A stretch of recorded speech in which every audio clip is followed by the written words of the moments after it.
first bass player I ever saw, not even knowing that he was a bass player because I was young, was Gene Simmons of Kiss. And after that, the first real bass player I started to look up to was Jason Newsted from Metallica. And I saw a show with Metallica from Blind Man's Ball in 1998. And after 5 minutes of looking at them playing and him playing, I thought that I want to look cool like that dude. So I picked up a bass that I borrowed from an old friend of mine and just started rehearsing and beating the shit out of that bass. Cliff Burton, Dave Ellefson, Megadeth, Eddie Jackson, Queensryche, Rex Brown, Pantera, a lot of Billy Sheehan, of course, for technical playing. When I discovered Dream Theater, I started to zone in on John Mayung stuff because of the really technical part of it. Other than that, I just tend to listen to records that have good music in it, and it doesn't even have to be bass players that inspire me. You can pick up a lot of stuff from different kinds of instruments and music. Well, as a musician, not only just as a bass player, you get inspiration from all kinds of stuff, daily things in your life, books, movies, art, paintings. There's no rule or limit to it, actually. From that, you can get inspiration to write lyrics or make new songs. Okay, so now we're at Lionheart Studios, guitarist of the band Witham, and we're gonna talk a little bit about my basses.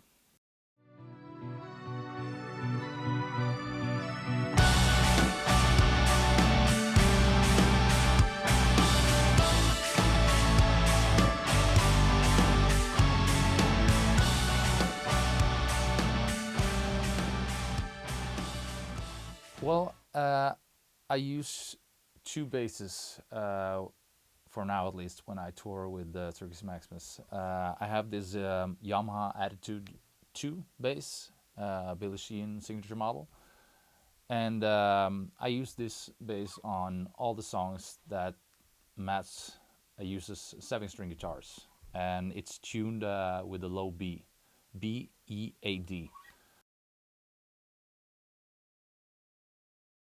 I found out that this Billy Sheehan signature model has been used on one of his records where he actually tuned it the way that I have tuned it with a low B. And I've tried out many types of basses that did not or could not hold the low B string. I don't know, for some reason it didn't sound good, at least in my ears, without the tension being too hard and you felt like you had to almost step on the bass to get a note. So this bass, I must say, it's the best bass I've ever had. It's very easy to play on. The sound is very good on it.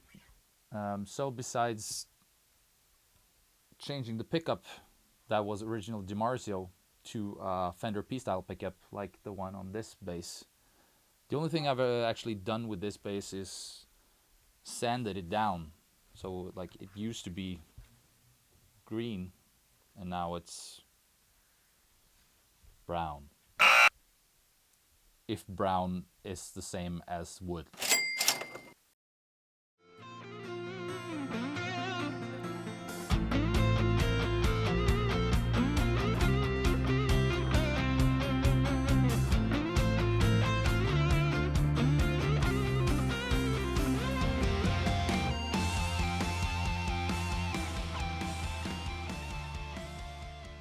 This bass is a Fender Precision bass. I use it on songs like Last Goodbye and Burn After Reading, which are drop D tunes, which means that it's like a regular 4-string bass, tuned, but the lowest string is tuned one step down to a D instead of an E. When it comes to the studio recordings, I actually already have a video explaining how I set up my bass sound for recording 9. So if you go to glenmollen.com, you can check out that video in the media section.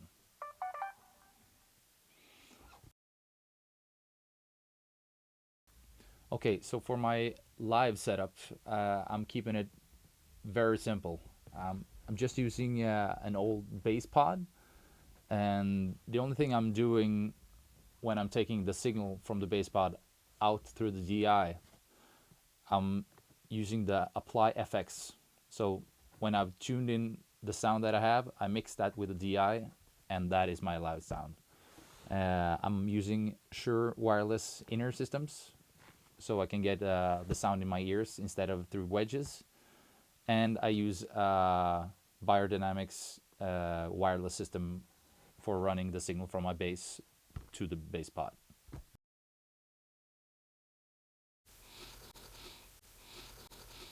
So I've had some questions regarding 4, 5, and 6 string basses.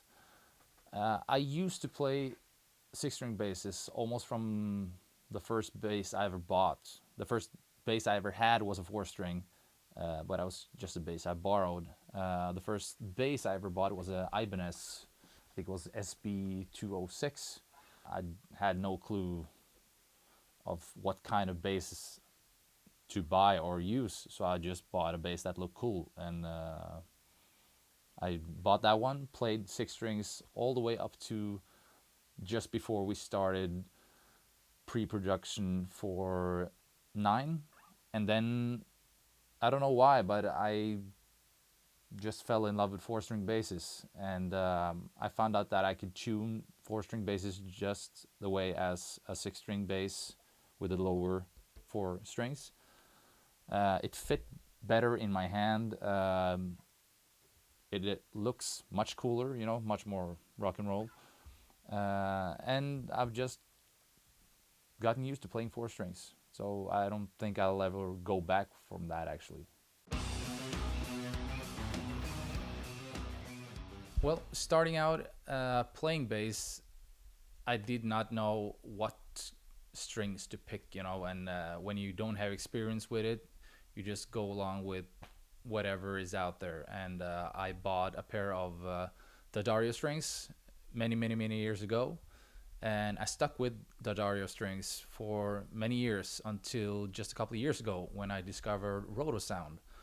And the strings from Roto Sound, they give a lot more dirt and grind to them, which I really like, and it fits the sound that we have in Circus Maximus as well. And they sound great live, great in the studio, and I wouldn't trade them for the world. On my Yamaha Attitude bass, I use these Swing Bass 66, which is, I don't know, SM665 is the model name, and they sound really good.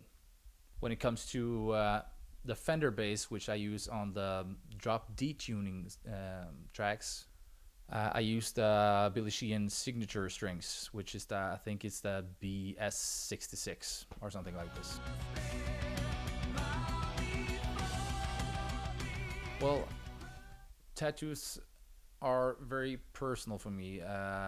As of yet, I do not have a Circus Maximus related tattoo, but I'm hoping to change that because Circus Maximus is a big part of my life.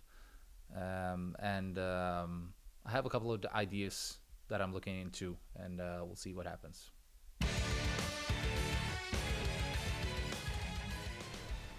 Well, when I'm not on tour with Circus Maximus or making records with Circus Maximus, my daily job is working as a firefighter here in Oslo, Bronx.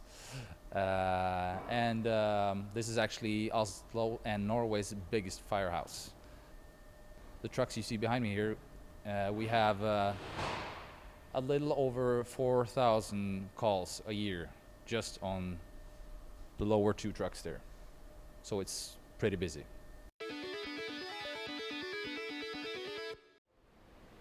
We actually have a lot of fans in many shapes and sizes.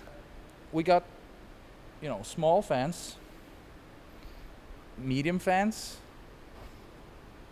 but I must say probably my biggest fan is this one.